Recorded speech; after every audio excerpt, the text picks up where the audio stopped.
Amazon reporting earnings after the bell today. Markets are watching to see if the tech giant can keep the sector's earnings momentum going. This after Microsoft, Meta, Tesla, and Google reported last week. And so far, 88% of reports from the tech sector beating the street's expectations in Q1, according to LSEG. Our next guest says, depending on the reports this week, big tech might continue to drive the market enthusiasm. Kenny Polcari, who is the Slatestone Wealth Chief Market Strategist, here with more. Kenny, great to have you here with us. First and foremost, how much of the burden is on tech to continue driving a lot of the momentum here, especially in a choppy earnings season? I think there's a lot of pressure on tech at the moment because we saw it last week. The market was starting to flounder. It floundered coming into April, the first couple of weeks. And then we started to get the Microsoft, the Meta, those earnings, which then fueled kind of a rebound. And while we've taken some of the losses back that we suffered in early April, we're starting to see that the market is performing a little bit better. So I think there is pressure. I think today all eyes are going to be on Amazon. Later in the week, it's going to be on Apple. And so it's going to be lots to watch. Kenny, when you take a look at some of the gains, at least that we've seen over the last several days, how much of that market momentum do you think could potentially be at risk? Not even talking about earnings, but what we could hear from Powell tomorrow. Well, so I think a lot of it, because I continue to think that not only are rates not going anywhere, they're certainly not doing it now, they're not doing it in June, July, there is no August meeting.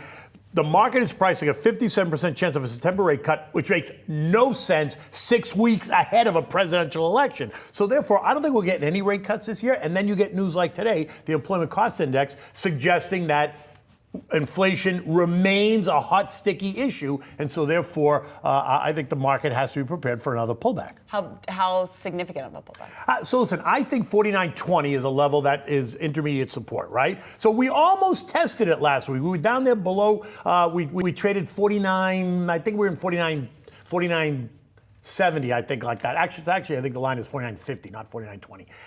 And I think we got pretty close to that last week, and then we bounced on the back of those tech earnings, and we rallied right back up. I think potentially we test it again, and I think there it will find some support, unless, of course, the data the rest of this week is much worse or much hotter than expected. Pullback would mean selling, but for selling activity that we would see, where would that rotation initiate? I think you're going to see selling out of the names that move the most, right? The kind of the sexy high growth names that whip up and around. Look, Tesla's up 45% in 5 days. If we see more kind of negative news coming out of the eco data or the Fed, or someone gets more hawkish than dovish, trader types will easily take some of the money out of Tesla that they just made in 5 days, up 45%. So you'd get names like that, right? You're going to get the big boring names, consumer stable names that are not going to react like that. First of all, because they don't react like that in a normal environment, and they're kind of boring, right? Investors buy them because they're big, boring names, but they offer stability in the storm. But I would watch for some of the really big moves.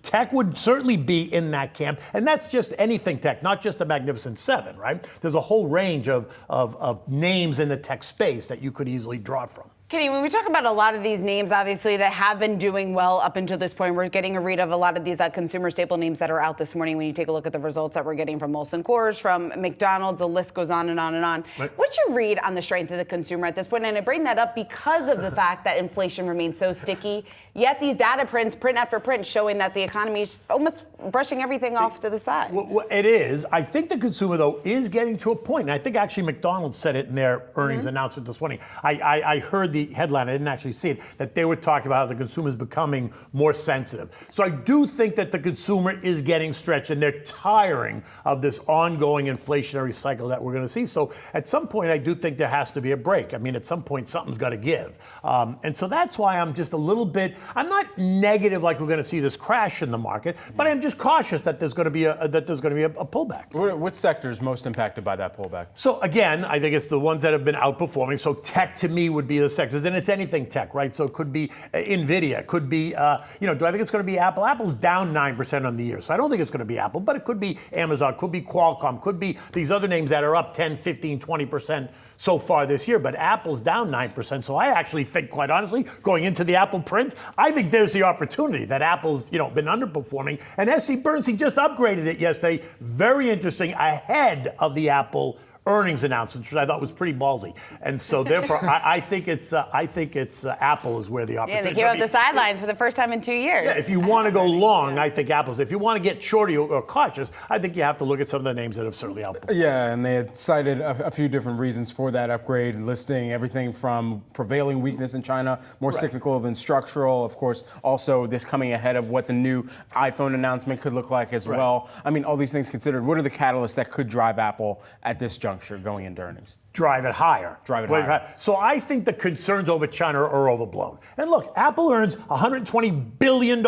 every 3 months. What are we talking about here, right? And so I think look what Apple did in April. I think it was off the highs in March, whatever. It was down about 17%. Now it's rallied back. The S.C. Bernstein just upgraded. The China thing, I think, is overblown. Now, while I think the iPhone story might run into a little bit of a problem because they're expensive now. Not everyone's going to continue to buy $1,500 iPhones. But look, I get a message every day from Verizon asking me to come in and turn in my iPhone. How old is your iPhone right now, Because they're Kenny? trying to make me. I have an iPhone 13. Okay. Right? And so they're trying to get me to upgrade. They're gonna give me a break. They're gonna cut the price. They're gonna do this. And so I don't know what the other phone companies are doing, but I see what Verizon's doing, trying to get me to go in and upgrade my Apple. I'm fine with the phone I have at the moment. There's no necessarily reason to do it unless I'm just, an Apple cultist that I need to have the latest and the greatest. All right, well, I'm on the 12 Pro Max, so it sounds like both of us might need an upgrade soon. Kenny Polcari, who is the Slatestone Wealth Chief Market Strategist. You didn't even hit us with the recipe for today, but we'll get that in the